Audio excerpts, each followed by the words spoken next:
الشيطان الرجيم سبحان الله. بسم الله الرحمن الرحيم سبحان الله. ألم تر إلى ربك كيف مد الظل ولو شاء لجعله ساكنا ثم جعلنا الشمس عليه دليلا ثم قبضناه إلينا قبضا يسيرا وهو الذي جعل لكم الليل لباسا والنوم سباتا وجعل النهار نشورا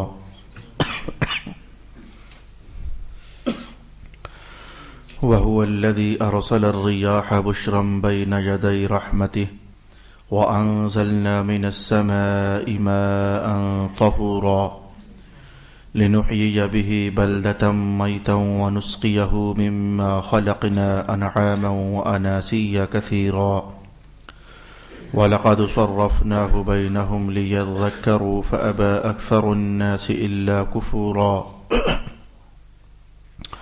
ولو شئنا لبعثنا في كل قرية نذيرا فلا تطع الكافرين وجاهدهم به جهادا كبيرا وهو الذي مرج البحرين هذا عذب فرات وهذا ملح أجاج وجعل بينهما برزخا وحجرا محجورا وهو الذي خلق من الماء بشرا فجعله نسبا وصهرا وكان ربك قديرا ويعبدون من دون الله ما لا ينفعهم ولا يضرهم وكان الكافر على ربه ظهيرا وما أرسلناك إلا مبشرا ونذيرا قل ما أسألكم عليه من أجر إلا من شاء أن يتخذ إلى ربه سبيلا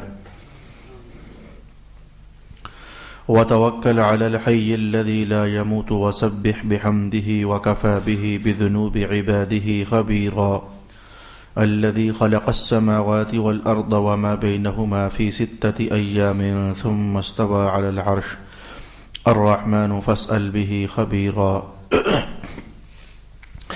وإذا قيل لهم اسجدوا للرحمن قالوا وما الرحمن أنسجد لما تأمرنا وزادهم نفورا صدق الله مولانا العظيم الصلاة والسلام عليك يا سيدي يا رسول الله الصلاة والسلام عليك يا سيدي يا حبيب الله الصلاة والسلام عليك يا سيدي يا شفيع المذنبين وعلى آلك وأصحابك يا سيدي يا رحمة للعالمين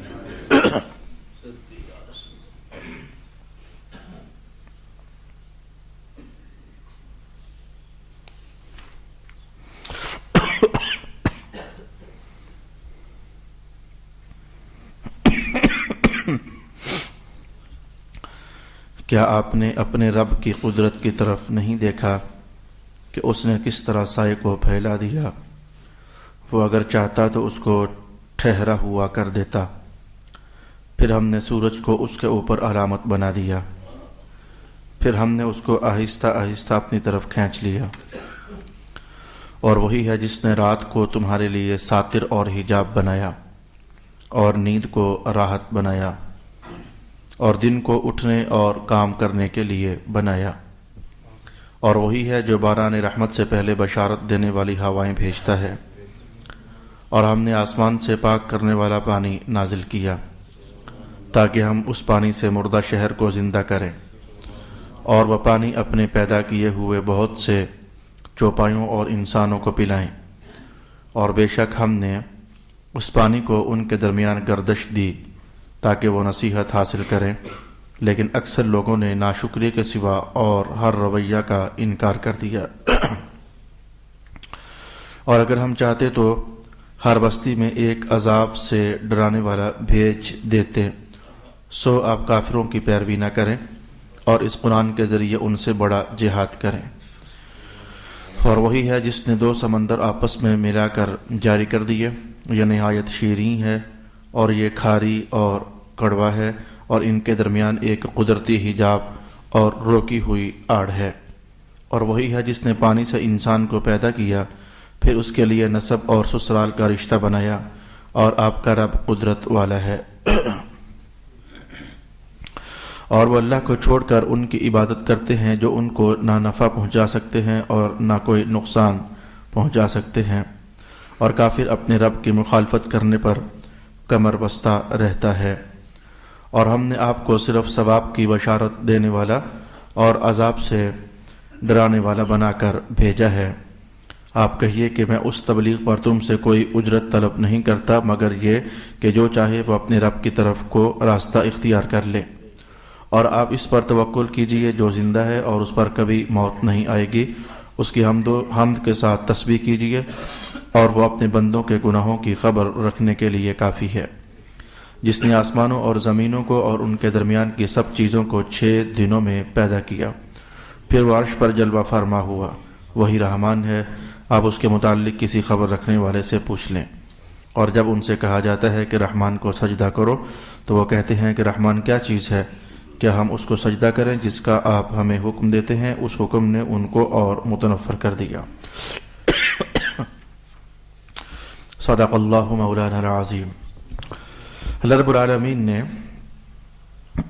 سورۃ الفرقان کی آیت کریمہ نمبر 45 سے لے کر آیت کریمہ نمبر 60 تک جو مضامین ارشاد فرمائے ہیں، ان میں سے اکثر باتوں کا تعلق آپ محسوس کر چکے۔ ترجمے ہی سے اللہ تعالیٰ کی قدرت کے ساتھ ہے، اس کی قدرت کی نئے رنگیوں کے ساتھ ہے، اس کے قدرت کے کرشموں کے ساتھ ہے۔ نمبر 2 پر بڑے عنوانات جو اس ترجمے کے اندر آپ محسوس فرما چکے ہوں گے۔ اللہ تعالیٰ کے انسانوں کے نام بہت ساری نعمتوں کا بیان ہے، اور اللہ تعالیٰ کے بہت سارے احسانات ہیں جو اس نے اس حضرت انسان پر فرمائے ہوئے ہیں۔ یہ دوسرا بڑا عنوان آج کی نشست میں ہم دیکھنے کی کوشش کریں گے۔ نمبر 3 پر تو وہ بات تو ہمیشہ کی طرح آپ کے سامنے ہی ہے کہ جب بھی قرآن حکیم کوئی سا بھی عنوان شروع فرماتا ہے، درمیان میں 1 بار نہیں، 2 بار نہیں، بلکہ کئی بار رسول پاک صلی اللہ علیہ وآلہ وسلم کا ذکر خیر درمیان میں لاتا ہے، جس سے عنوان کا شباب اور زیادہ ہو جاتا ہے اور عنوان کی لذت آفرینی اور بڑھ جاتی ہے۔ اور اس طرح کے دیگر کچھ عقائد کے حوالے سے مسائل بھی اللہ تعالیٰ نے ان آیات بینات کے اندر ارشاد فرمائی ہیں۔ میرا خیال یہ ہے کہ کہا جا سکتا ہے کہ سبق بہت آسان بھی ہے، اور یہ بھی کہا جا سکتا ہے کہ آسان ہونے کے ساتھ ساتھ کچھ آسان قسم کی دلچسپیاں بھی آج کے اس سبق میں ہم سن سکتے ہیں اور سماعت کر سکتے ہیں۔ دیکھتے ہیں کہ پہلی آیت کریمہ کے اندر رب کریم نے کس بات کی طرف ہمیں رہنمائی ارشاد فرمائی۔ اسے اللہ کی قدرت کہنا چاہو تو بھی بجا ہے، اور بندوں کے نام اللہ کی نعمت کہنا چاہو تو بھی بجا ہے۔ ذرا ترجمہ سن لیجئے تاکہ ہم یہ معنویت وہاں سے کشید سکیں اور حاصل کر سکیں۔ بلکہ آج میں آپ سے یہ بھی عرض کرنا چاہوں گا کہ کسی زمانے میں، بلکہ کئی مختلف زمانوں میں نے آپ کو یہ حدیث شریف ہی بتائی تھی کہ رسول پاک علیہ الصلوۃ والسلام نے ارشاد فرمایا ہوا ہے، قرآن پاک کی جو آیات ہیں، لِكُلِّ آیَةٍ مِّنْهَا ظَاهْرٌ وَبَاطِنٌ، ہر آیت کا ایک ظاہری حصہ ہوتا ہے اور ایک باطنی حصہ ہوتا ہے۔ یعنی ظاہر سے دیکھو تو معنی اور مراد اور مفہوم کچھ اور سمجھ آ رہا ہوتا ہے، اور ذرا ٹٹول کر، کھوج لگا کر اور آیات کی گہرائی میں اتر کر باطن والے علماء کی زبان سے نکلے ہوئے الفاظ اگر سننے کو میسر ہو جائیں تو عنوان ہی بدلا ہوا سا نظر آتا ہے۔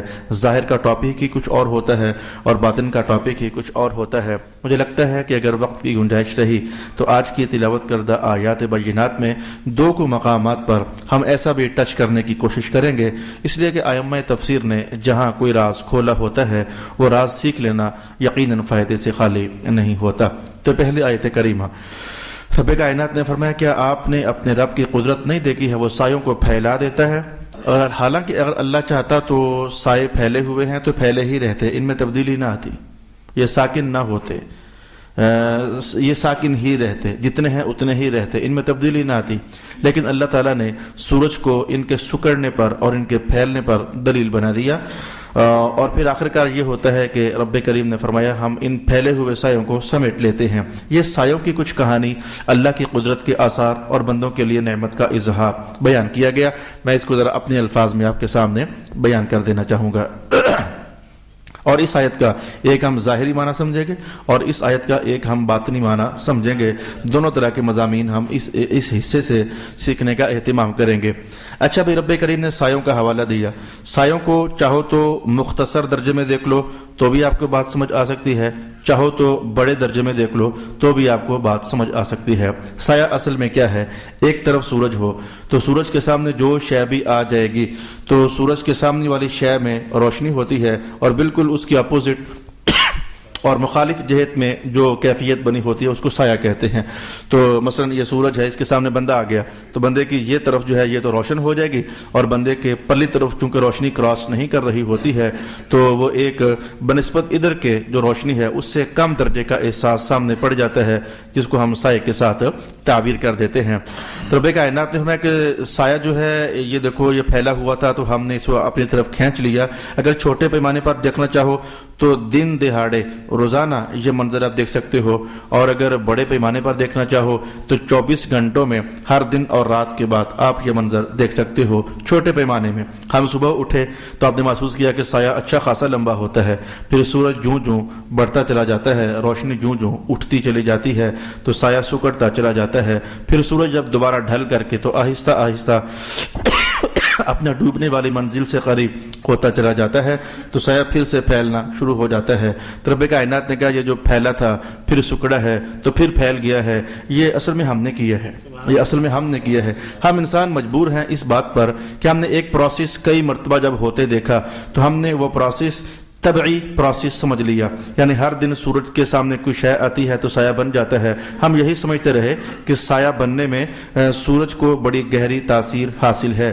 اس میں کوئی شک نہیں ہے. یاد رکھنا، میں ایک لطیف بات کا اشارہ آپ کے سامنے کرنے لگا ہوں. اس میں کوئی شک نہیں ہے کہ ہم نے آج تک بہت سارے مظاہر کائنات دیکھے، اور ان مظاہر کائنات میں جو کچھ ہم نے ہوتا دیکھا نا تو ہم یہی سمجھتے رہے، انسان حضرت انسان یہی سمجھتا رہا کہ یہ جو کچھ ہوا ہے ایسا ہوتا ہے. مثلاً سائے کی کہانی لے لیں، سورج کے سامنے کوئی شے آئے سایہ بنتا ہوتا ہے، آگ لگائیں شے جلتی ہوتی ہے، چھری چلائیں شے کٹتی ہوتی ہے. اچھا میرے محترم، سوئی اور دھاگا لے کر تو بار بار سوراخ کر کے سوئی کو گھمائیں تو کپڑا سلتا ہوتا ہے، بھینس کا تھن پکڑ کر اسے نچوڑیں دودھ نکلتا ہوتا ہے، دانہ زمین میں ڈالیں تو کومپل بن کر آخر کر ڈینٹل بن کر اس میں سٹے اور دانے لگتے ہوتے ہیں. ہم نے اس طرح کے اور ہزاروں پروسیسز دیکھے تو ہم یہی سمجھتے رہے کہ یہ ایسا کرنے سے ایسا ہوتا ہے. لیکن ایمان یاد رکھنا میرے بھائی، ہر شے کا نتیجہ اللہ نے سبب کے ساتھ جوڑا ہے.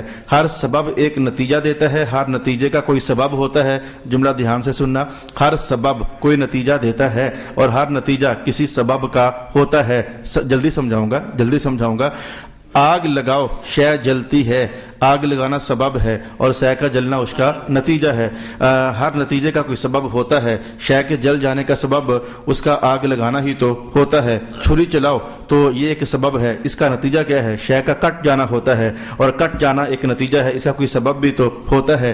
ہم نے آج تک یہی دیکھا، ہر سبب کا کوئی نتیجہ ہوتا ہے، ہر نتیجہ کسی سبب کا ہوتا ہے. تو بس ایسی ہی باتیں ہم کرنے لگ گئے کہ آگ لگاؤ تو شے نے جلنا ہوتا ہے، چھری چلاؤ تو شے نے کٹنا ہوتا ہے، سورج کے سامنے کوئی شے آ رہے تو سائے نے بننا ہوتا ہے. لیکن میں آپ کے ایمان کو ذرا ایک اس ڈگر پر لانا چاہوں گا. حقیقت ایسے ہی ہے جس ڈگر پر آج میں آپ کو لانے لگا ہوں. حقیقت یہ ہے کہ رب کائنات نے کہا جب سبب پیدا ہو جاتا ہے نا تو اس کا نتیجہ خود بخود پیدا نہیں ہوتا، ہم چاہتے ہیں تو پیدا ہوتا ہے. اور جب کوئی نتیجہ سامنے آتا ہے نا تو لازمی نہیں ہے کہ اس کا وہ سبب جو آج تک تم نے دیکھا تھا تو وہ ہو تو ہی یہ نتیجہ ہے، بلکہ بغیر سبب کے بھی وہ نتیجہ آ جایا کرتا ہے. بات کو سمجھ لینا، پھر میں آپ کو بتا دیتا ہوں، بات کو سمجھ لینا. آج تک ہم نے ہر نتیجہ کسی سبب کے ساتھ جڑا دیکھا، ہر سبب کسی نتیجے کے لیے ہم نے دیکھا. لیکن رب کائنات نے اس حصے میں ہمیں یہ بات سمجھائی ہے کہ ہر سبب کا جو نتیجہ ہے وہ خود نہیں ہوتا، ہم چاہتے ہیں تو ہوتا ہے. اور ہر نتیجے کے لیے کوئی سبب نہیں ہوتا، ہم جب چاہتے ہیں تو سبب ہوتا ہے، جب چاہتے ہیں تو بغیر سبب کے بھی ہم وہ نتیجہ ظاہر کر دیتے ہیں. اس کو سمجھ لیجئے. ہم نے دیکھا آج تک آگ جلتی ہے تو شے جلتی ہے، آگ جلنے کے بعد شے جلتی ہے، گوشت بھونتے ہیں.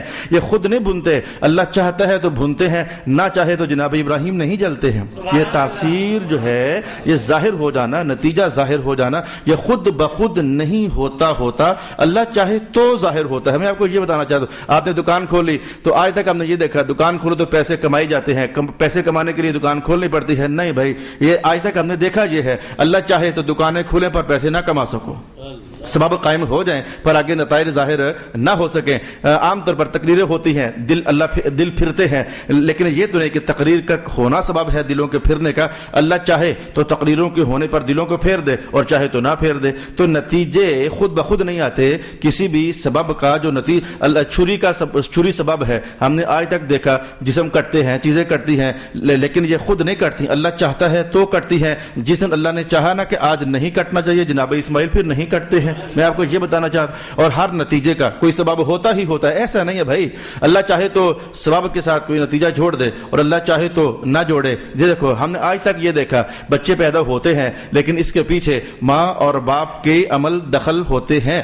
لیکن جب اللہ چاہتا ہے جناب آدم پیدا ہو جاتے ہیں, نہ پیچھے باپ ہوتا ہے نہ پیچھے ماں ہوتی ہے. جب اللہ چاہے جناب عیسیٰ پیدا ہو جاتے ہیں, ماں ہوتی ہے لیکن باپ نہیں ہوتے ہیں. ایمان بھائی اپنا یہ بناؤ کہ ہم نے دیکھا آج تک اتفاق سے یہ ہے کہ ہر سبب کوئی نتیجہ دیتا ہے اور ہر نتیجے کا کوئی سبب ہوتا ہے. تو ہم اسی بات پر جم گئے کہ علم یہی ہے. نہیں, اصل علم اس کے بعد ہے. بھئی سبب نتیجہ دیتا ہے جب رب چاہتا ہے, اور نتیجہ کسی سبب کا ہوتا ہے لیکن وہ بھی جب رب چاہتا ہے. یہ بات میں نے اتنی لمبی چوڑی کہاں سے سیکھ لی ہے؟ یہ لمبی چوڑی بات میں نے کہاں سے سیکھ لی ہے؟ مولا کائنات نے کہا محبوب دیکھا نہیں ہے کہ کیسے تیرے رب نے سایوں کو پھیلا دیا ہے. اس کا مطلب یہ ہوا کہ جسم کا سورج کے سامنے آ جانا اتنی بات بطور سبب کافی نہیں ہے سائے کے بن جانے کے لیے. رب نے کہا خود نہیں, اللہ نے یہ سائے بنوائے ہیں, اللہ نے یہ سائے بنوائے ہیں, اللہ یہ سائے بنواتا ہے. اللہ چاہے تو مفسرین نے کہا ہے, آج میں جو بول رہا ہوں, اللہ چاہے تو سورج نکلے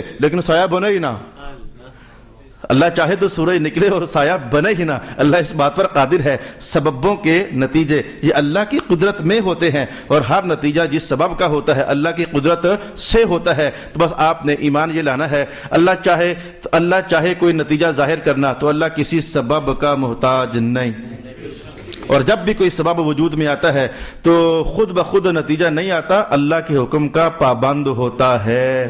یہ آج کا پہلا عقیدے کے حوالے سے سبق تھا جو میں نے آپ کو یہاں سے بتانا چاہا. الم تر الی ربک کیف مد الظل, محبوب دیکھا نہیں ہے تیرا رب کیسے سائے پھیلا دیتا ہے. اور جب سایوں کے سمٹنے کی کہانی ہوئی تو کہا کہ ثم قبضناہ الینا قبضا یسیرا, پھر دیکھا نہیں آپ کا رب کہہ رہا ہے کہ پھر ہم نے ان سایوں کو سمیٹ لیا. گویا سورج ڈوبا تھا, سائے سمٹے تھے, لیکن سورج کا ڈوبنا سایوں کے سمٹنے کا سبب بظاہر تو ہے, لیکن حقیقت میں ایسا ممکن ہے کہ سورج ڈوب بھی جائے سائے پھر بھی بنے رہیں, سورج موجود بھی رہے سائے پھر بھی بنے رہیں. کہا نہیں, یہ سورج نکل آئے سائے پھر بھی بنے رہیں. رب کائنات پھر بھی بنے رہے نہیں, ہم نے ان سایوں کو پھیلا دیا تھا, ہم ہی نے ان سایوں کو لمبا کر دیا تھا اور ہم ہی نے ان سایوں کو سمیٹ لیا تھا. آج کا ایک سبق میں آپ کی خدمت میں بیان کر چکا اور اس کا تعلق علم العقائد کے حوالے سے تھا. اچھا, میں نے کہا کہ چاہو تو مختصر پیمانے پر دیکھ لو. جو کہانی میں نے کہی ہے یہ مختصر پیمانے کی تھی.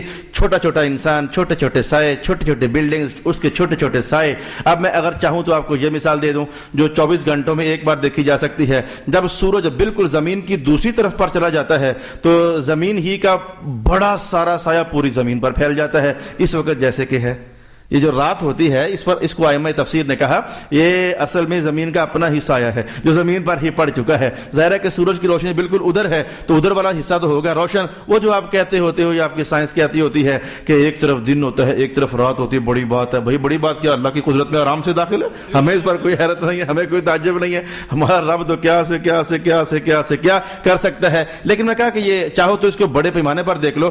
اس وقت زمین کا سایہ روح زمین پر پھیلا ہوا ہے. رب کائنات نے کہا دیکھنا محبوب, دیکھا نہیں ہے رب کی قدرت, چاہے تو سائے چھوٹے چھوٹے بنا دے اور چاہے تو ایک بڑا سارا سایہ بنا کر زمین کو چھپا دے. اور جب سویر کا ٹائم ہونا تو سورج سے کہے چل بھائی ذرا نکلنا, تو سورج نکلے تو اللہ ساری زمین کے سائے کو سمیٹ کر پتہ نہیں کہاں لے جائے. ثم قبضناہ الینا قبضا یسیرا. اچھا, یہ ہوگا میرے بھائی اس آیت کا وہ معنی جو کہ ظاہر کے ساتھ تعلق رکھنے والا تھا. دلچسپی سے میں نے کہا بھلے اللہ کی قدرت کے آثار ہیں, بھلے آسان بھی ہیں, لیکن آسان دلچسپ باتیں بھی تو ہوتی ہیں کہ تو ان میں سے آج ایک یہ تھی آسان دلچسپ بات جو ہم نے سیکھ لی. بحث نمبر 2 میں کہنا چاہوں گا اسی حدیث کے مطابق. اور بھائی میں کیا کہنا چاہوں گا, میں نے آپ کو 1000 بار کہہ دیا ہوا ہے, آج پھر اعتراف کرتا ہوں, میں کیا کہنا چاہوں گا. میرے پاس کہنے کے لیے کیا ہے, میرے پاس کون سا کوئی دماغ ہے, نہ رسا دماغ, نہ پختہ عقل, نہ پختہ فکر, نہ پختہ سوچ, کچھ بھی نہیں.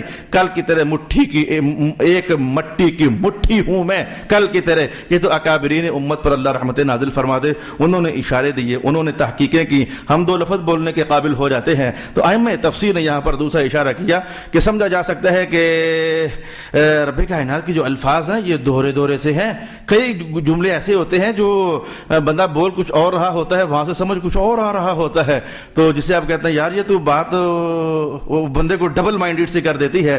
مولا کائنات نے جو الفاظ بولے ہیں اس میں ائمہ تفسیر نے کہا کہ کوئی اور رنگ بھی ہمیں محسوس ہو رہا ہے. اچھا ویسے آپ کو محسوس ہو یا نہ ہو, مجھے محسوس ہو یا نہ ہو, کوئی فرق نہیں پڑتا. جن کو اللہ نے بصیرت کا نور دیا ہے انہیں محسوس ہو رہا ہے. کتنی باتیں ایسی ہیں قرآن کی جو آپ کو اور مجھے پتہ نہیں چل رہی لیکن وہاں ہوتی ہیں. جناب مولا علی نے کیا فرمایا تھا کہ اگر میرے اونٹ کی رسی بھی گم ہو جائے تو میں قرآن پاک کی آیتیں پڑھ کر ڈھونڈ سکتا ہوں کہاں پڑی ہوئی ہے. اب ہمیں کیا معلوم کہاں پڑی ہوئی ہے, حد ہو گئی ہے بھائی. وہ اونٹ کی رسی گمی کہاں پڑی کہاں, میں قرآن پڑھ کر وہاں سے وہ بھی نکال سکتا ہوں. بھائی یہ میں اور آپ نہیں, میں اور آپ کہاں, یہ جن کو اللہ نے یہ دانائی نصیب فرمائی ہے یہ کام تو وہ کر سکتے ہیں. یہ جملے میں نے اس لیے بولے کہ جو معنی نمبر 2 کہنے جا رہا ہوں اس کا تعلق قرآن پاک کے ان حصوں کے باطن کے ساتھ ہے.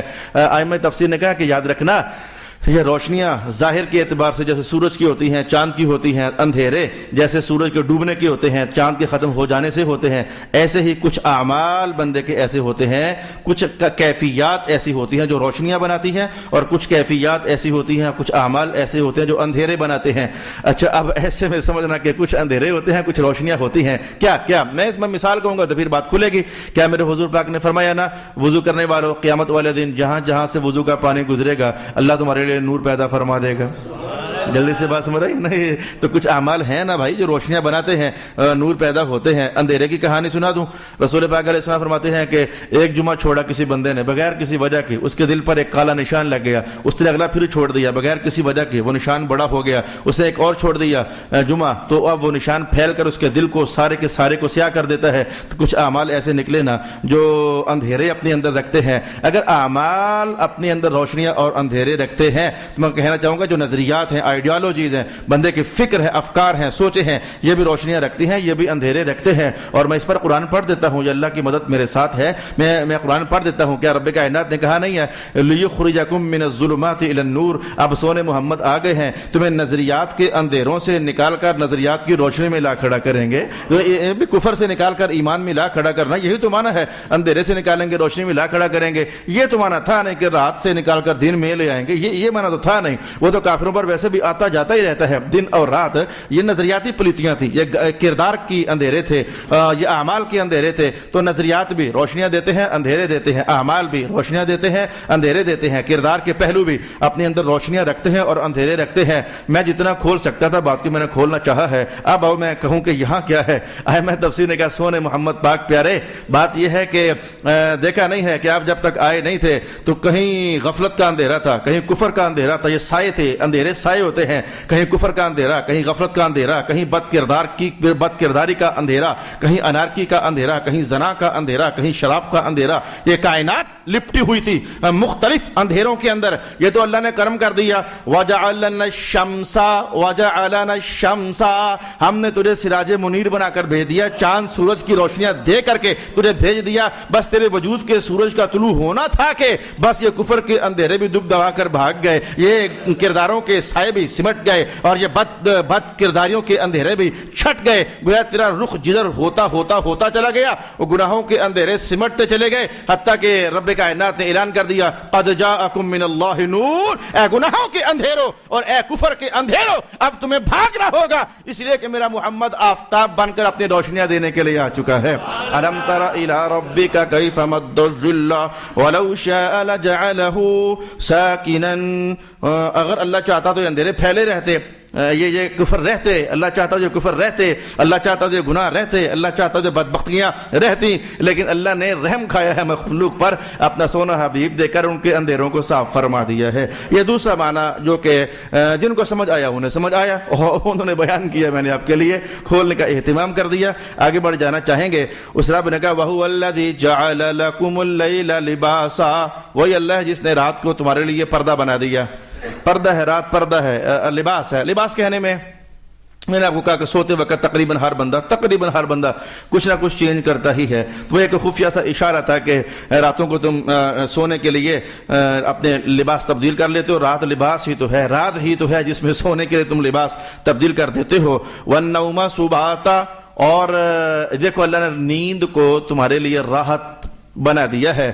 وَجَعَلَ النَّهَارَ نُشُورًا، اور دن کو پھر اللہ نے تمہارے لیے اٹھنے اور کام کاج کرنے کے لیے بنا دیا ہے۔ عنوان تو آسان لگتا ہے کہ رات ہے تو بڑی مہربانی اللہ کی، اگر سارا دن ہی دن ہوتا کام کر کے تو کام ہی کرتے رہتے، سونے کا ٹائم ہی نہ ہوتا، تو آپ کو پتا کہ بندہ 8 سے 10 گھنٹے کام کرے تو ہڈیاں چور ہو جاتی ہیں اور محترم اس کے پٹھے جواب دے جاتے ہیں۔ میں آج دن کو عجیب ہوا کہ میں نماز پڑھا تو پھر بھی مجھے اسی آیت کا خیال آتا رہا، میں نے کہیں جانا تھا تو مجھے اسی آیت کا خیال چمٹا رہا، وہ خیال کچھ اس طریقے سے چمٹا رہا کہ میں نے کہا یار یہ جو ہماری مشینریاں ہیں، جنریٹر ہے، موٹر سائیکل ہے، گاڑی ہے، یا کیمرہ ہے، یا کچھ بھی، یار کچھ بھی جو ہماری مشینریاں ہیں، اگر یہ ڈیڈ ہو جائیں، ان میں کوئی پرزہ ٹوٹ جائے، ان میں کوئی ان کی ٹیوننگ کرنی پڑ جائے، تو ان کو رات کو رکھ دو تو سویرے اٹھے تو خود بخود ہی ہوا ایسا ہوتا نہیں ہے، کوئی میکینک آنا پڑتا ہے، وہ اگر کہ تیل دیتا ہے، پیٹرول دیتا ہے، کابلہ کستا ہے، اور پھر کوئی شاید چین کرنی ہو تو چین کرتا ہے، تو پھر یہ انجن حشاش بشاش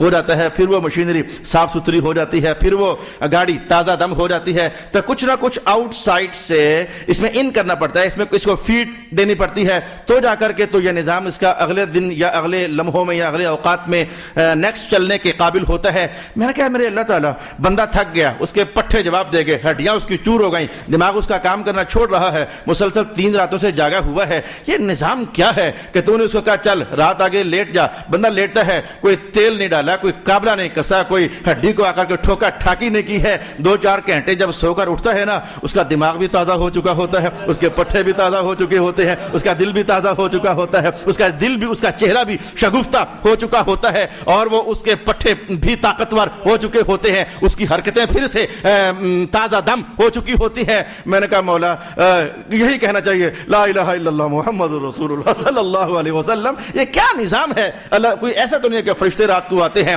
اور بندہ سویا ہوا تو کبھی اس کا پٹ کس رہے ہیں، کبھی اس کی وکھی کس رہے ہیں، کبھی اس کی ہڈی پر جناب علی وہ ہتھوڑیاں مار رہے ہیں، یہ بندہ تھک گیا ہے، اس کی چولیں ہل گئی ہیں، اس کے قابل ٹھیلے ہو گئے، سویرے اس نے پھر کم کرنا ہے، کہا نہیں، چپ کر کے پڑھو آیت الکرسی اور سو جاؤ، پھر دیکھنا اللہ کی قدرت کا رنگ ہوگا، سویرے اٹھو گے تو پھر سے تازہ دم ہو چکے ہوگے۔ وَهُوَ الَّذِي جَعَلَ لَكُمُ اللَّيْلَ لِبَاسًا، اللہ نے رات کو پوشیدہ بنا دیا، پردہ بنا دیا۔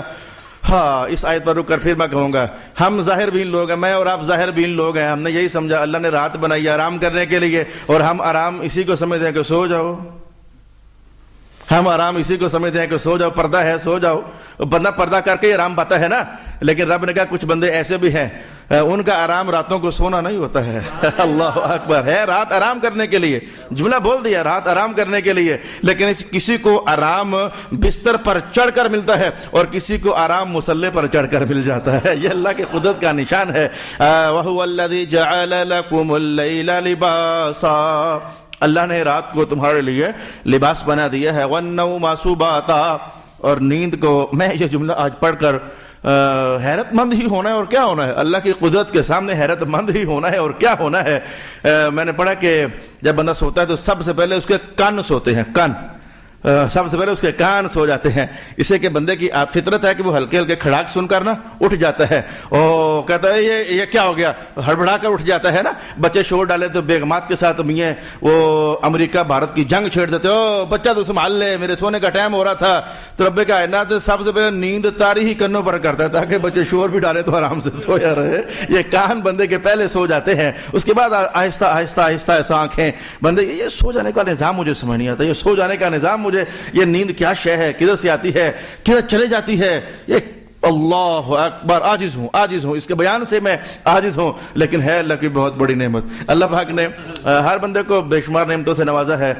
میرے ساتھ اللہ کی رحمت کا معاملہ کچھ ایسا ہے کہ چونکہ 2 لفظ پڑھنے پڑھانے کا معاملہ ہے، تو دوپہر کو کھانا کے 2-4 نوالے لوں تو نیند آتی بڑی شدید ہے، ایک دم سے لاتا جیسے نشہ پیا ہوا ہے میں نے، نیند آتی ضرور ہے، لیکن حیرت ناک بات ہے کہ اگر میں 5 منٹ بھی آنکھ میری بند ہو جائے تو ادھر بیٹھے بیٹھے کتاب پر سر پھینک دوں تو اٹھتا ہوں تو اللہ پاک 5 منٹوں کے بعد مجھے وہ حشاش بشاش کر دیتا ہے۔ لیکن کچھ لوگوں کے معاملات اپنے بھی ہوتے ہیں، وہ کچی نیند اٹھنے کے عنوانات لڑ پڑتے ہیں، جھگڑے ہو جاتے ہیں۔ ہر بندے کے ساتھ اللہ تعالیٰ کی عنایات کا اپنا اپنا حال ہے، لیکن باہر کیف کم ہے یا زیادہ، نیند ہے ویسے بہت بڑی نعمت، یہ رات ہے ویسے بہت بڑی نعمت۔ وَجَعَلَ النَّهَارَ نُشُورًا، مسلمانوں میں آپ کو قرآن پاک کے الفاظ میں کہ گرما گرم کیا کہنے لگا ہوں، ڈانٹنے لگا ہوں، قرآن پاک کے الفاظ میں گرما گرم ڈانٹنے لگا ہوں۔ سننے کے لیے تیار ہو تو رب کہنا اٹھو، سویرے اٹھو، ہم نے دن کام کاج کرنے کے لیے بنایا ہے۔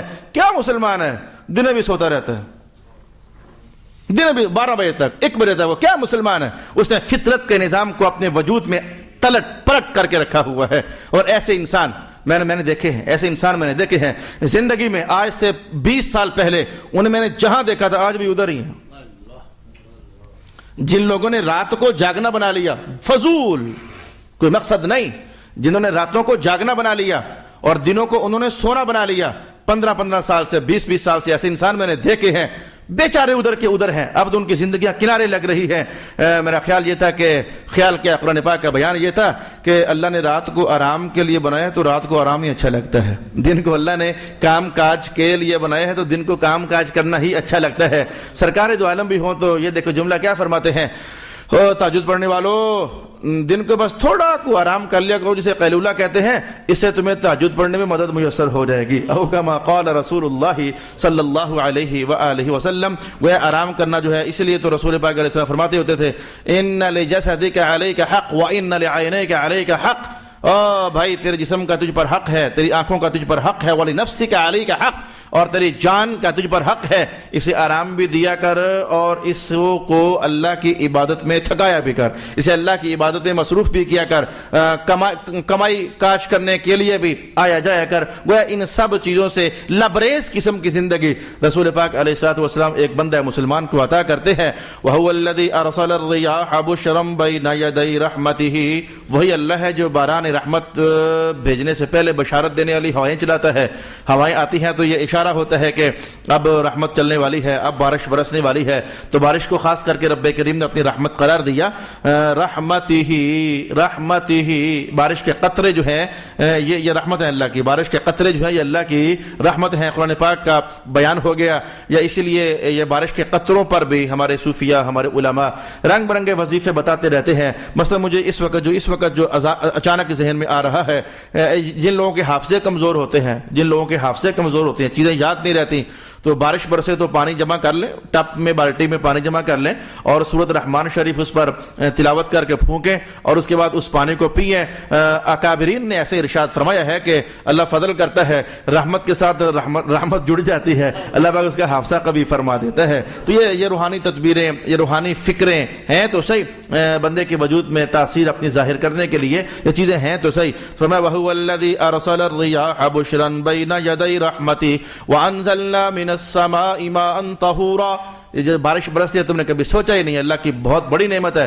اس جہت سے نہیں کہ دانے اگتے ہیں، وہ تو ہم سن چکے ہیں، انار پکتے ہیں ہم جانتے ہیں، سیب بنتے ہیں ہمیں پتہ ہے، اخروٹ جنم لیتے ہیں، یہ ہماری فکر میں یہ بات موجود ہے بھائی، اس سے دالیں اور چنے پیدا ہو جاتے ہیں، اللہ نے یہ شعور ہمارے اندر رکھا ہے۔ لیکن میں ایک اور بات کی طرف اشارہ کرنا چاہتا ہوں کہ یار یہ کیا اللہ کا فلٹریشن کا نظام ہے۔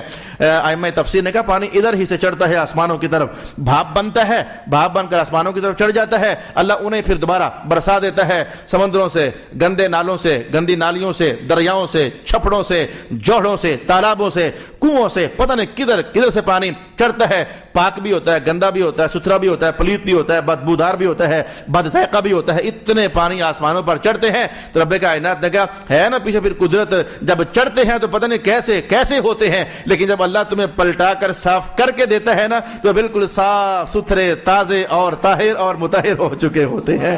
تم ان سے غسل بھی کر لیتے ہو، تم ان سے پی بھی لیتے ہو، تم ان سے اپنے کپڑے بھی دھو لیتے ہو۔ اگر جیسے چڑھے تھے تو ویسے ہی اترتے۔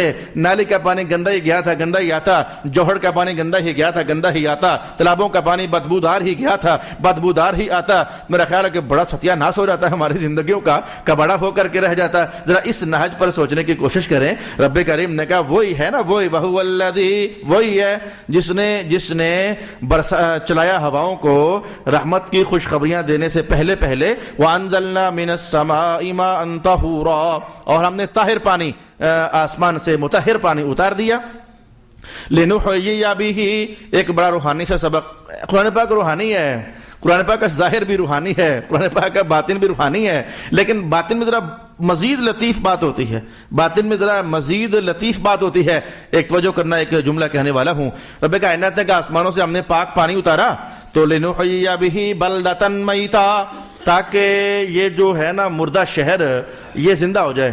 بھئی خزاں کا موسم ختم ہو جائے، مردہ شہر دوبارہ زندہ ہو جائے، یعنی اس کی مردگی ختم ہو جائے، نئی زندگی آ جائے، پتے، پھول، پھل، شاخیں، ڈالیاں یہ لہلہانے لگ جائیں، سبزہ ہو جائے، تو مردگی کو ہم نے چاہا کہ پاک پانی دیں تاکہ زندہ ہو جائے۔ سمجھ آنی چاہیے کہ انسانی روحوں کو بھی زندہ رکھنے کے لیے کوئی پاکیزگی کا عنوان ہوگا تو اللہ انہیں زندگی عطا فرمائے گا۔ یہ چھوٹا سا انسان کا جسم، یہ بھی تو شہر ہے میرے بھائی، یہ بھی تو ایک شہر ہے، اس میں رزق پاک اترنا چاہیے، اس میں سوچیں پاک اترنی چاہیے، اس میں محفلیں پاک اترنی چاہیے، اس میں افکار پاک ہونے چاہیے، کسی کی صحبت پاک ہونی چاہیے، اس میں بول پاک ہونے چاہیے۔ اس چھوٹے سے وجود میں اللہ کی رحمت کے مختلف نعمتوں کے آثار وہ پاک پاک پاک پاک پاک پاک اترتے رہتے ہیں۔ تو ائمہ تفسیر نے کہا برتن میں جو داخل ہوگا وہی نکلے گا نا، برتن سے جو ڈالو گے تو وہی نکلے گا نا۔ طہارت نفسی کا عنصر اگر اپنے وجود میں ڈالو گے تو کل کو تمہارے وجود سے طہارت ہی پیدا ہوگی،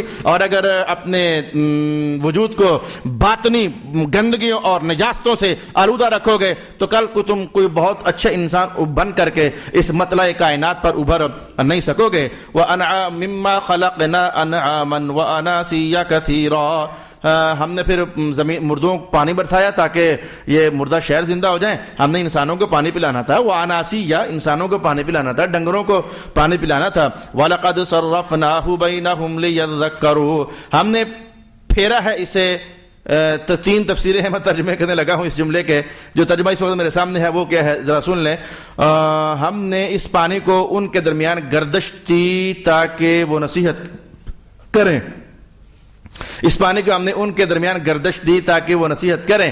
یہ جو آپ جملے بولتے ہو یار اس سال بارشاں کاٹو ہیں نے، اچھا بھائی یہ جملہ تو بول دیا آپ نے، اچھا اس بار بڑی بارش، ملک بادشاہ ہوئی ہیں، ملک، یہ آپ کی پٹواری بول رہا ہوں، اس بار بہت بارشیں ہوئی ہیں، یہ جو بہت بارشیں ہوئی ہیں یا کم بارشیں ہوئی ہیں یہ نہیں۔ ابن عباس فرماتے ہیں کہ ہر سال بارشیں برابر ہی ہوتی ہیں۔ جناب ابن عباس کا بیان ہے کبھی ایسا نہیں ہوا کہ جتنی بارش پچھلے سال ہوئی تھی تو اس بار اس سے کم ہو، یہ میں نے حدیث کے الفاظ پڑھے، کبھی آج تک ایسا نہیں ہوا پچھلے سال جتنی بارش ہوئی تھی اس سال اس سے کم ہو۔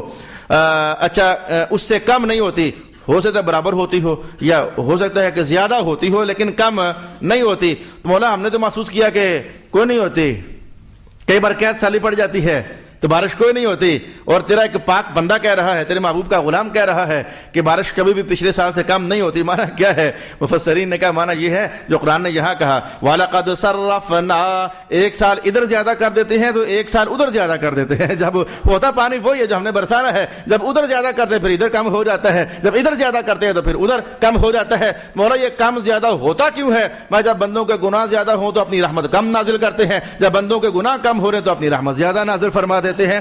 قد صرفناه بينهم ليذكروا، وہ بارش رحمت ہے بھائی، میں نے ابھی آپ کو پڑھ کر سنایا ہے، تو جیسے کرتوت ہوتے ہیں ہمارے اسی طرح کا حساب پھر ہمارے سامنے آ جاتا ہے۔ تو ایک تو یہی اس کا معنی بیان ہوا کہ بارشیں برستی ہر سال برابر ہیں یا پھر ہر سال شاید زیادہ، یہ دونوں معنی جناب ابن عباس کے اس جملے سے نکالے جا سکتے ہیں کہ کبھی بھی پچھلے سال سے کم نہیں ہوتی، دو معنی ہیں اس کے، یا تو برابر ہوتی ہے یا اس سے پھر زیادہ ہوتی ہے، کم نہیں ہوتی ہے، تو لیکن وہ کبھی ادھر چلی جاتی ہے، کبھی ادھر چلی جاتی ہے، کبھی ادھر چلی جاتی ہے، کبھی ادھر چلی جاتی ہے۔ اور دوسرا معنی یہ بھی اس جملے کا بیان کیا گیا کہ یہ جو بارشوں کا عنوان ہے اسے ہم نے قرآن پاک میں مختلف جگہ پر پھیرا ہوا ہے، کبھی 13ویں سپارے میں، کبھی 15ویں سپارے میں، کبھی 19ویں سپارے میں، یہ رنگ برنگی جگہوں پر ہم نے یہ بارشوں کے اترنے کا، فصلوں کے پیدا ہونے کا، پھلوں کے پکنے کا عنوان چھیڑا ہوا ہے، لیذکروا، تاکہ لوگوں کو نصیحت حاصل ہو جائے۔ اصل ماجرا یہ ہے کہ اذا تکرر الکلام علی السمع تقرر فی القلب، جب ایک بات بندہ بار بار کانوں سے سنتا ہے نا تو اللہ کرتا ہے وہ دل میں پکی ہو ہی جاتی ہے۔ تو انسانی دل میں یہ نماز کا حکم ایک بار نہیں ہے، یہ اذانیں بھی سال میں ایک بار دے دو بس لوگوں کو پتہ چل جائے گا، نہیں، ہر بار ہر نماز کے لیے اذان دینی پڑتی ہے، ہر دن، ہر ہفتے، ہر مہینے اذانیں دینی پڑتی ہیں۔ اصل میں یہ بات جب بار بار دلوں سے گزر جاتی ہے، سماعت سے گزر جاتی ہے، تو اللہ اسے بندے کے اندر میں ذرا مضبوط فرما دیتا ہے۔ تو رب کائنات نے کہا ہم نے یہ بارشوں کے عنوان صرف بارشوں کے نہیں، ہر عنوان ہی ایسا ہے جو ہم نے پورے قرآن میں پھیرا ہوا ہے، گھمایا ہوا ہے، تاکہ لوگوں کو نصیحت حاصل ہو جائے۔ اچھا، اس میں تفسیر کا تیسرا پہلو بھی ارشاد فرمایا گیا ہے، میں آپ کے لیے بیان کر دینا چاہوں گا۔ کیا برسات کے موسم میں اتنے کو دیہاتی تو آپ ہو نا، اس کے لیے کوئی بہت ڈونگا دیہاتی ہونا ضروری نہیں ہے، اتنا کو دیہاتی میں بھی ہوں کہ یہ بات سمجھ آ رہی ہے۔ یہ شہروں کے اندر بھی یہ نظارے ہم دیکھتے ہیں، برسات کا موسم تو آج تازہ بارش ہوئی تو ہمارے گھروں میں، دروازوں میں جو بلب لگے ہوتے ہیں تو سینکڑوں کے حساب سے وہ تتلیاں سی اور وہ پونڈیاں سی اڑ کر کے تو آ جاتی ہیں۔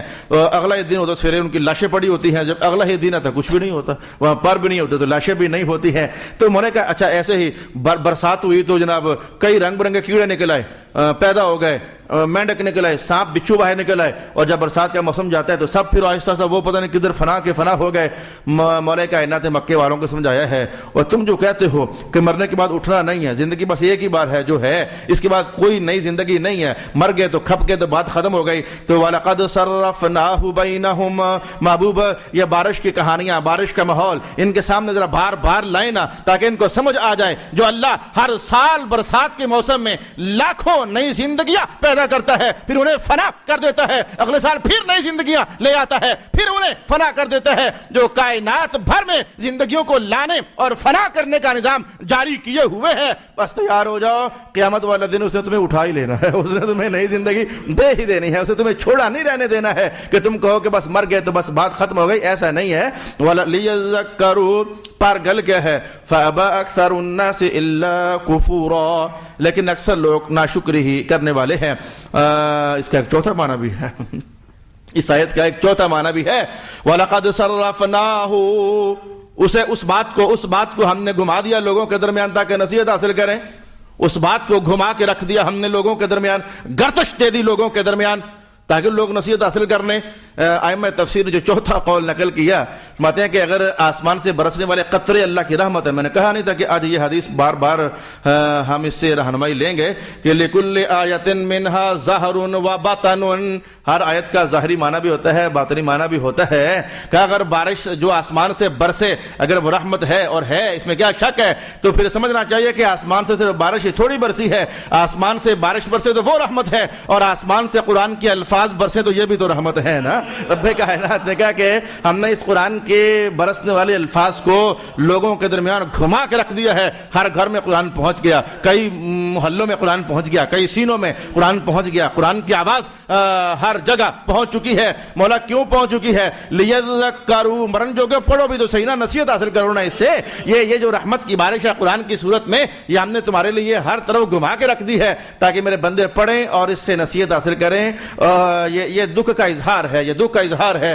میرے استاد گرامی حضرت علامہ پیر سید ریاض حسین شاہ صاحب دامت برکاتہم القدسیہ فرماتے ہوتے ہیں اللہ پاک علماء کی شان بلند کرے، انہیں درجے بلند عطا فرمائے، ان کی چولیاں اپنی رحمتوں سے بھرے۔ لیکن پھر یہ سارا کچھ کہہ کر کہتے ہیں یہ لیکن اتنا کو شکوہ، اے کاش کہ کوئی ہمارا سن لے کہ ایک خطیب کو اللہ 20 سال ایک مسجد میں محراب نصیب فرماتا ہے، 30 سال کی مثالیں بھی ہیں محراب نصیب ہوتا ہے۔ کیا وجہ ہے کہ 20 سالوں میں اس نے ایک بار بھی پورا قرآن اپنے سامنے بیٹھنے والوں کو نہیں پڑھایا ہے، نہیں سکھایا ہے؟ 30 سال میں اس نے ایک بار بھی، اللہ نے 30 سال پر مشتمل اسے موقع عطا فرمایا ہے۔ حالانکہ ہماری زندگی کو بدلنے والا نصاب یہی ہے، ہمیں فکری آوارگی سے بچانے والا نصاب یہی ہے، ہمیں دوزخ سے بچانے والا نصاب یہی ہے، ہمیں جنت میں لے جانے والا نصاب اصل میں یہی ہے، ہمیں کیریکٹر لیس ہونے سے بچانے والا نصاب اصل میں یہی ہے۔ قرآن میں کیا ہے جو نہیں ہے؟ لیکن ہم نے بھی بے وفائی کی حد کی ہوئی ہے، 40 سال 50 سال ہم جمعے پڑھتے ہیں، لیکن ہمیں ایک بار بھی شاید قرآن پڑھنا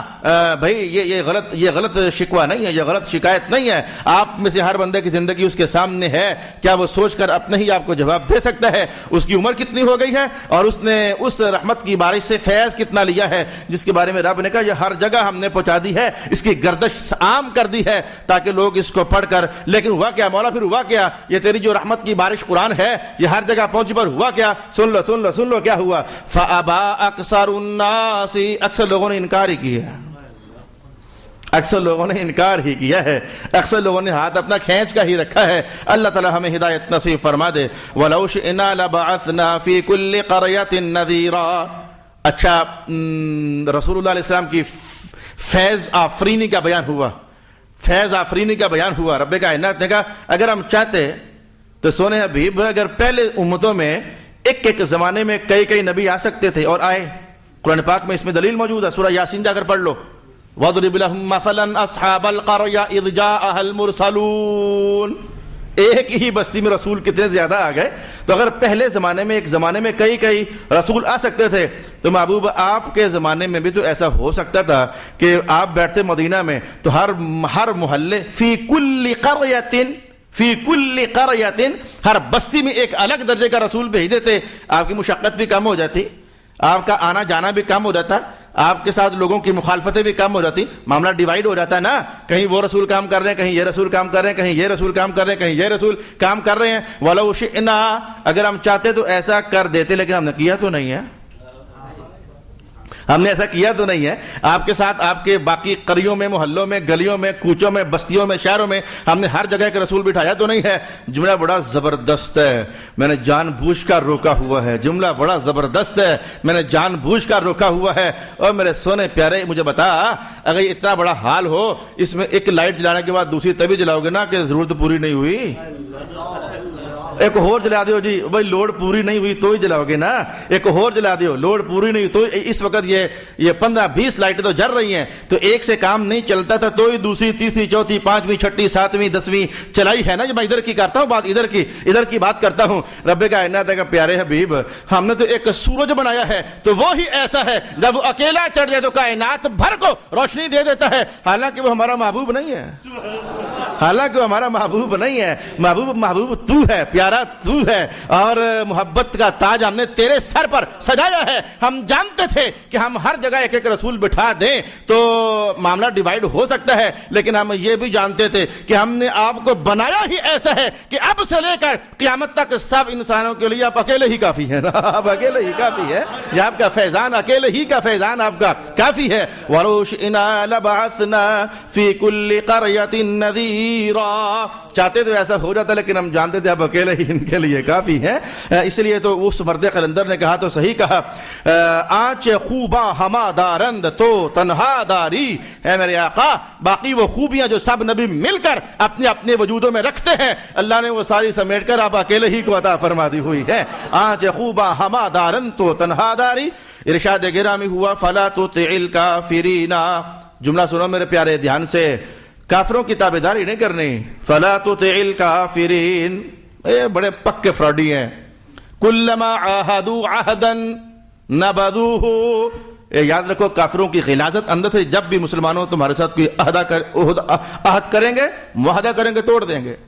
تو مجھے آج اس پر بحث نہیں کرنی، دفع کرو ہمارے حکمرانوں کو، دفع ہی کرو کہوں گا اور کیا کروں گا، یہ دفع کرو کہوں گا تو مجھے اٹھا کر جیل میں ڈالیں گے نا، اور کیا کہوں ان کو، یہ بھاگ کر پھر ادھر ہی جاتے ہیں اپنے معاہدے کرنے کے لیے، انہی سے مدد مانگتے ہیں، یہ تو بات ہی پھینکو۔ فلا تطع الکافرین، کافروں کی اطاعت نہیں کرنی، یہ ہر مسلمان کے لیے حکم ہے، چھوٹے سے لے کر بڑے تک سب کے لیے حکم ہے۔ لیکن مجھے اپنا اگلا جملہ کہنے دو، میں اس پر کیا بحث کروں، کئی بار کہا کہ ہماری مدد ساری حضور کے آستانے پر اترتی ہے، اللہ کی طرف سے ہمارے لیے رحمت ساری حضور کے آستانے پر اترتی ہے۔ رب کائنات نے امریکہ کو رحمت للعالمین نہیں بنایا ہے، رب کائنات نے محمد مصطفیٰ کو رحمت للعالمین بنایا ہے۔ ہماری رحمتوں کے حصے حضور کے دامن میں اللہ کی طرف سے اترتے ہیں۔ میں نے پھر اتنا ہی کہنا تھا کہہ دیا، لیکن بڑے آگے، وجاہدہم، جہاد کرنا ہے ان کے ساتھ، وجاہدہم، علماء بھی غور سے سنیں، وجاہدہم، جہاد کرنا ہے ان کے ساتھ۔ مولا کیسے کرنا ہے؟ میں ایک جہاد وہ ہے تلواروں والا، دیکھنا ذرا کہ اس تلواروں والے جہاد کو رب کائنات نے کیا کہا، اس تلواروں والے جہاد کو کیا کہا، اور جو جہاد کرنا ہے اس کے بارے میں کیا کہا۔ وجاہدہم بہ، اس کے ساتھ جہاد کرنا ہے، اس کے ساتھ وجاہدہم بہ، اس کے ساتھ جہاد کرنا ہے، بہ، اس کے ساتھ، قرآن کے ساتھ، جہادن کبیرہ، یہ بہت بڑا جہاد ہے، قرآن کے ساتھ جہاد کرنا یہ بہت بڑا جہاد ہے۔ صاف سا نتیجہ ہے، تلوار کی کاٹ میں وہ طاقت نہیں ہے جو رسول اللہ کی زبان سے نکلے ہوئے بولوں میں اللہ نے طاقت بھری ہوئی ہے۔ نیزے کی انی میں وہ جان نہیں ہے جو جان اللہ نے وحی کے پیغام میں رکھی ہوئی ہے۔ تلوار دیکھ کر جناب عمر کا دل نہیں پگھلا تھا، سورہ طٰہٰ سن کر ان کا دل نرم ہوا تھا۔ میں نے کہنا چاہا وَجَاهِدُهُمْ بِهِ جِهَادًا كَبِيرًا۔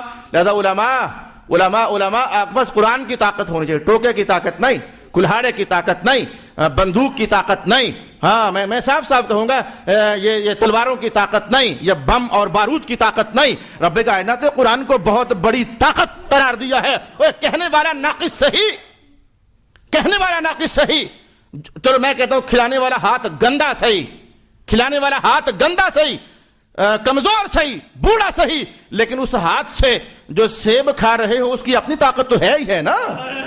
ہاتھ جیسا بھی صحیح، بڈھا صحیح، بیگانوں کا صحیح، لیکن اس سیب میں اپنی طاقت تو ہے ہی ہے نا۔ خطیب لنگڑا صحیح، لولا صحیح، ماڑا صحیح، گناہگار صحیح، گندا صحیح، اور گناہوں کی دلدل میں ڈوبا ہوا صحیح، لیکن جو منہ سے قرآن نکلتا اس کی اپنی تاثیر تو ہے ہی ہے نا، اس کا اپنا جلوہ تو ہے ہی ہے نا، اس کی اپنی طاقت تو ہے ہی ہے نا۔ میں نے کہا قرآن کے ذریعے جہاد کو علماء بڑا شوق ہوتا ہے، بعض جگہوں پر طبیعتیں گرم ہوتی ہیں، علماء میں بھی گرم ہوتی ہے، لڑائی جھگڑا یہ کر دو وہ کر دو ہوتی ہے گرم، اس میں کوئی شک نہیں، اللہ نے ہر رنگ کا خطیب پیدا فرما دیا، ہر رنگ کا عالم پیدا کر دیا، لیکن میں قرآن پاک کے الفاظ یقیناً ہماری فکروں سے اوپر ہیں، ہماری سوچوں سے ماورا ہے۔ جو قرآن نے کہا وہی صحیح بات ہے، وہ بھی جہاد بھی ٹھیک ہے، وہ جہاد بھی ٹھیک ہے، تلواروں والا، نیزوں والا، بالوں والا، لیکن سب سے بڑا جہاد قرآن کے ذریعے کیا جا سکتا ہے۔ وَجَاهِدُهُمْ بِهِ جِهَادًا كَبِيرًا۔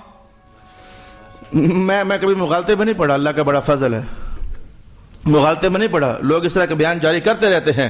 ہاں علامہ صاحب آپ کا درس سنا تو یہ ہو گیا تو وہ ہو گیا، تو میں بدل گیا تو میں نے یہ چھوڑ دیا، میں نے وہ چھوڑ دیا۔ مجھے اندر کہانی ساری پتہ ہوتی ہے کہ یہ میرے درس کی شان نہیں ہے، یہ میرے بولوں کی شان نہیں ہے، یہ میرے لفظوں کی طاقت ہے ہی نہیں ہے۔ میں جانتا ہوں میں جیسا بھی قرآن کی اپنی بھی تو ایک تاثیر ہے نا، یہ اس کا نتیجہ ہے، یہ اس کا نتیجہ ہے۔ میں اس لیے کبھی مغالطے میں نہیں پڑھا ہوں، میں تو پھر بڑی شیخ ہوا نا، میں تو بڑا علی شان خطیب ہوا نا، مجھے سارا پتہ ہے، من آنم کے من دانم، مجھے پتہ ہے کہ میری راتیں کیسی ہیں، میرے دن کیسے ہیں، میرا گھر کیسا ہے، میرا خلوت خانہ کیسا ہے، میرا مدرسہ خانہ کیسا ہے، مجھے اپنے سارے عنوان پتہ ہے۔ لیکن میں نے کہا جب کبھی بھی تبدیلی کی بات تم سنو گے تو پیچھے کہیں دیکھنا اللہ کا قرآن کہیں نہ کہیں نکڑے لگ کر بول رہا ہوگا اور اپنی تاثیر کی بارشیں برسا رہا ہوگا۔ وَهُوَ الَّذِي مَرَجَ الْبَحْرَيْنِ، ایک اور قدرت کا اظہار کہا، وہ دیکھو رب ہے، اس نے دو سمندر ملا دیے، ایک میٹھا ایک کڑوا، وہ دونوں پانی ساتھ چلتے ہیں، لیکن وہ پانی ادھر سے ادھر ادھر سے ادھر خلط ملط نہیں ہوتا، حالانکہ پانی اتنا تیز رلتا ملتا ہے، اتنا تیز۔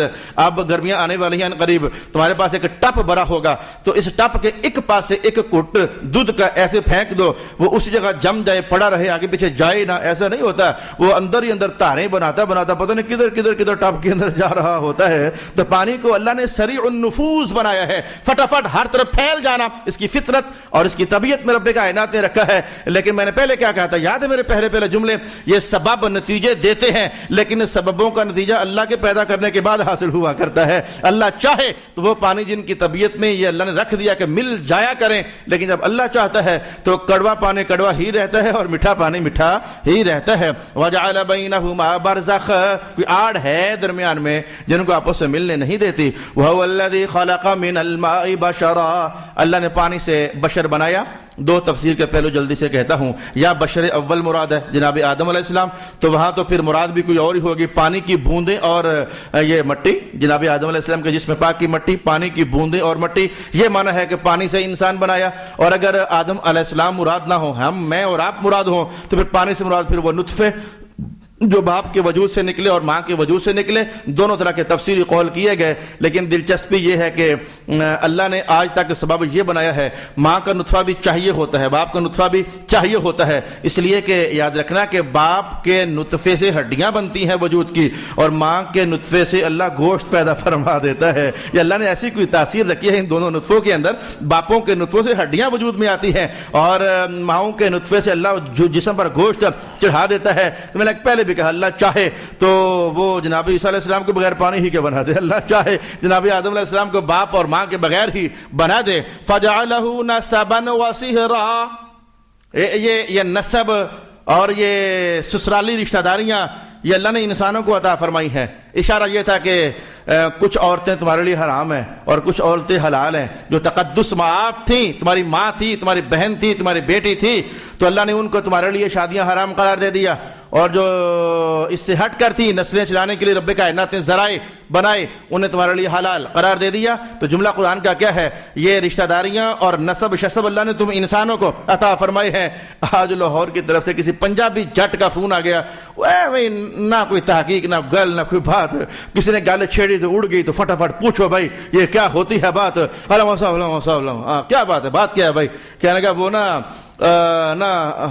نالے شرما پہ نالے تو مسئلہ پوچھنا، اور میں کہا پوچھا ٹائم ضائع نہ کر۔ کہنے لگا ایک بکری کے وجود سے ایک بکروٹا پیدا ہو گیا، پھر بکروٹا بڑا ہو گیا، تو اس نے نا اپنی ماں کے ساتھ جفتی کر لیا۔ اب گوشت کھانا حلال ہے کہ حرام ہے؟ ماں کا بھائی یہ جو بہن بھائی ماں پتر یہ حلتیں حرمتیں یہ جانوروں کا عنوان نہیں، یہ انسانوں کا عنوان ہے۔ یہ جانوروں کے اندر یہ شریعت نہیں چلتی ہے، یہ حلال حرام کے اصول ادھر نہیں چلتے ہیں۔ وغیرہ مرغی سارا دن حرام ہی کھاتی ہے، نالیوں سے مار مار کر منہ وہ گند بلا اور وہ کیڑے مکوڑے چگ کر کے تو کیا سے کیا کرتی رہتی ہے۔ اور یہ کبھی آپ نے جانوروں کو کپڑے پہنے کب دیکھا ہے؟ وہ ایسے ہی تو لگے پھر رہے ہوتے ہیں۔ یہ حلال کے عنوان، حرام کے عنوان، پاکی کے عنوان، پلیتی کے عنوان، رب نے کہا فجعل نسبا وصہرا، یہ تقدس معابیاں اللہ نے تمہیں عطا فرمائی ہے، یہ رشتوں کا احترام اے انسانوں اللہ نے تمہیں عطا فرمایا ہے۔ جن لوگوں نے رشتوں کا احترام نہیں سمجھا ہے، قرآن نے انہیں پھر گدھا قرار دیا ہے۔ مثل الذین حملوا التوراۃ ثم لم يحملوها كمثل الحمار، یہ گدھوں کو، یہ جانوروں کو رشتوں کا احترام نہیں ہوتا ہے۔ کافروں نے بھی جب اپنے رشتوں کا احترام نہ سمجھا تو قرآن پاک نے انہیں گدھا قرار دے دیا۔ وَكَانَ رَبُّكَ قَدِيرًا، اور اللہ تیرا رب محبوب قدرت رکھنے والا ہے۔ اپنا خیال ہے کہ عنوان آپ نے محسوس کرے ہیں، سلیس آسان، لیکن آسان دلچسپیاں بھی تو ہوتی ہیں۔ تو آج ہم آسان دلچسپیاں ملاحظہ کر رہے تھے۔ میں بات کو سمیٹنے کی طرف بڑھنے لگا ہوں، ترجمہ ویسے پورا ہو گیا۔ اب میں آگے نہ بھی کوئی وضاحت کروں تو چونکہ عنوانات کی دہرائی ہے، تکرار ہے، لیکن ایک آدھ بات ہم دیکھ لیتے ہیں، ضروری ہے۔ رب کائنات نے کہا یہ جو ہے مکے والے سونے محبوب، یہ جو مکے والے ہیں، یہ دیکھو یہ اللہ کے سوا بتوں کی، پتھروں کی عبادت کر رہے ہیں۔ یہ بت نہ ان کو نفع دیتے ہیں نہ ان کو نقصان دیتے ہیں۔ اچھا، یہ پتھروں کے بارے میں، عبادت پتھروں کی بھی ہوتی تھی، عبادت درختوں کی بھی ہوتی تھی، عبادت سورج کی بھی ہوتی تھی، عبادت چاند کی بھی ہوتی تھی۔ 7واں سپارہ گواہ ہے، جناب ابراہیم علیہ السلام کی قوم کا واقعہ جو ہے 7واں سپارہ اس بات پر گواہ ہے۔ عبادت ستاروں کی بھی ہوتی تھی، عبادت آگ کی بھی ہوتی تھی، یہ سارے وہ بت ہیں۔ عبادت لکڑیوں کی بھی ہوتی تھی۔ یہ ساری باتیں میں نے آپ کے سامنے رکھی ہیں۔ یہ سارے معبودان باطلہ تھے۔ مولا کائنات کا ان کے سامنے سر پھینکے ہوئے ہیں جو نہ فائدہ دیں نہ نقصان دیں۔ حالانکہ ہم دیکھتے ہیں کہ درختوں کے فائدے تو ہیں، ہم دیکھتے ہیں آگ کے فائدے تو ہیں، ہم دیکھتے ہیں پتھروں کے فائدے تو ہیں، بطور ماربل گھروں میں لگ جاتے ہیں، یہ بجریاں پتھروں ہی سے تو بنتی ہیں۔ ہم دیکھتے ہیں سورج کے فائدے تو ہیں، ہم جانتے ہیں کہ چاند کے فائدے تو ہیں، ہم یہ بھی جانتے ہیں کہ ستاروں کے بھی فائدے تو ہیں۔ اچھا، جن کی عبادت ہوتی تھی، رب نے کہا نہ وہ فائدہ دے سکتے ہیں، نہ وہ نفع دے سکتے ہیں، نہ نقصان دے سکتے ہیں۔ حالانکہ ہم دیکھتے ہیں کہ فائدے تو ان میں ہیں، نفع ان میں ہے کہ آگ میں نفع بھی ہے نقصان بھی ہے، آگ میں نفع بھی ہے نقصان بھی۔ یہ قرآن کا یہ کہنا، میں ذرا بس یہ سمجھنا چاہ رہا تھا کہ آپ کی خدمت میں یہ بیان کر دوں۔ میرے دوستو، آپ کو پتہ ہے کہ اس وقت میں جلدی سے کہوں گا، انشاءاللہ بات سمجھ آئے گی۔ میں آپ کے سامنے ایک بندہ آپ کے سامنے بیٹھا ہوا ہے، میں آپ کو خطیب ہونے والا فائدہ دے سکتا ہوں، ہو سکتا ہے کہ آپ کے باپ ہونے والا فائدہ آپ کو نہ دوں۔ بھائی باپ کمائیاں کرتے ہیں، لا کر کھلاتے ہیں، تو شاید میں ایسا نہ کر سکوں کہ بہت مال کما کر آپ سب کو پتر سمجھ کر جناب راج کر کھلاؤں۔ خطیب ہونے والا فائدہ دے سکتا ہوں لیکن باپ ہونے والا فائدہ میں شاید آپ کو نہیں دے سکتا. یا یوں کہہ لو کہ ہو سکتا ہے کہ میں آپ کو دوست ہونے والا فائدہ دے دوں, جو دوست آپس میں دوست فائدہ یا دوست ہونے والا فائدہ دے دوں, لیکن جو فائدہ اللہ پاک نے پانی میں رکھا ہے وہ میں نہ دے سکوں, جو فائدہ اللہ نے آگ میں رکھا ہے وہ میں نہ. تو ہر وجود ایسا ہوتا ہے, کچھ فائدے وہ دے سکتا ہوتا ہے اور کچھ فائدے وہ دے نہیں سکتا ہوتا. چھری سے آپ کاٹنے والا فائدہ تو حاصل کر سکتے ہو لیکن چھری سے آپ سونگھنے والا فائدہ حاصل نہیں کر سکتے ہو. آگ سے پکانے والا فائدہ تو حاصل کر سکتے ہو لیکن کاٹنے والا فائدہ حاصل نہیں. تو یہ کچھ فائدے اور کچھ فائدوں کا نہ ہونا یہ ہر وجود میں رب کائنات نے رکھا ہوا ہے. مولا کائنات نے یہاں سمجھایا یہ ہے کہ یہ بتوں کے سامنے جو انہوں نے سر پھینکا ہے تو ان کو رب سمجھ کر, حالانکہ رب ہونے والا فائدہ یہ نہیں دے سکتے ہیں. رب ہونے والا فائدہ جو ہے نا وہ ان بتوں میں نہیں ہے, رب ہونے والا فائدہ ان درختوں میں نہیں ہے, رب ہونے والا فائدہ اس آگ میں نہیں ہے. رب ہونے والا فائدہ جو ہے وہ جو رب فائدے ہمیں دیتا ہے وہ اس سورج اور چاند میں نہیں ہے. البتہ جو اصلی رب نے فائدے ان میں رکھے وہ تو ہیں کہ, لیکن جس نظریے سے یہ جا رہے ہیں ان کے پاس, جس نظریے سے یہ ان کے سامنے سر پھینک رہے ہیں وہ فائدے ان سے میسر نہیں ہو سکتے. وَكَانَ الْكَافِرُ عَلَى رَبِّهِ ظَهِيرًا, اور کافر اپنے رب کی مخالفت کرنے پر کمر بستہ رہتا ہے. وَمَا أَرْسَلْنَاكَ إِلَّا مُبَشِّرًا وَنَذِيرًا, اور ہم نے آپ کو صرف ثواب کی بشارت دینے والا اور عذاب سے ڈرانے والا بنا کر بھیجا ہے. آپ ان سے کہیے محبوب کہ میں جو تمہیں تبلیغ کرتا ہوں اس پر کوئی اجر تم سے طلب نہیں کرتا, میں تو بس یہ چاہتا ہوں کہ تم اللہ کی طرف کوئی راستہ تلاش کر لو. وَتَوَكَّلْ عَلَى الْحَيِّ, اس ذات پر توکل کرو جو ہمیشہ زندہ ہے اور مرتا نہیں ہے, اور اس کی تسبیح کرتے ہوئے اس کی حمد بیان کرو, اور اللہ اپنے بندوں کے گناہوں کو جاننے کے لیے کافی ہے. وَكَفَى بِذُنُوبِ عِبَادِهِ خَبِيرًا, وہی اللہ ہے جس نے آسمانوں اور زمین کو 6 دنوں میں پیدا کیا. ایک جملہ بولتا ہوں آپ کے لیے, 6 دنوں میں پیدا کیا. حالانکہ اللہ تو یہ کہتا ہوتا تھا کہ اِذَا أَرَادَ أَن يَقُولَ لَهُ كُن فَيَكُونُ, اللہ تو یہ کہتا ہوتا تھا میں جب چاہتا ہوں کوئی شے بناؤں میں کن کہتا ہوں شے ہو جاتی ہے. تو یہ فرما رہا کہ میں نے 6 دن لگائے. یہ بھی قرآن پاک کا بیان ہے اور وہ جملہ بھی یقیناً قرآن پاک کا بیان ہے. ادھر اللہ یہ فرمائے جب میں کوئی کام کرنا چاہتا ہوں تو کن کہتا ہوں تو ہو جاتا ہے, اور لیکن جب زمین و آسمان بنانے کی بات میں نے کہا 6 دن لگائے ہیں. اب بھائی اس کو آپ کیسے سمجھو گے؟ اللہ نے یہ کائنات کن کہہ کر پیدا کی تھی یا کہ 6 دنوں میں پیدا کی تھی؟ کیا ماجرا کیا ہے؟ اس نے کہا کن, کائنات بن گئی, ایسا ہوا تھا, یا اس نے 6 دن لگائے؟ 6 دن والی بات بھی قرآن نے کہی ہے. فی 6 ایام, 6 دنوں میں زمین و آسمان بنائے. اور یہ بھی تو قرآن ہی نے کہا ہے اذا اراد ان یقول له کن فیکون, جب اللہ کسی شے کو کن کہتا ہے پھر وہ ہو جاتی ہے. یہ بھی اللہ پاک نے قرآن پاک میں کہا. یہ ماجرا یہ کیا ہے؟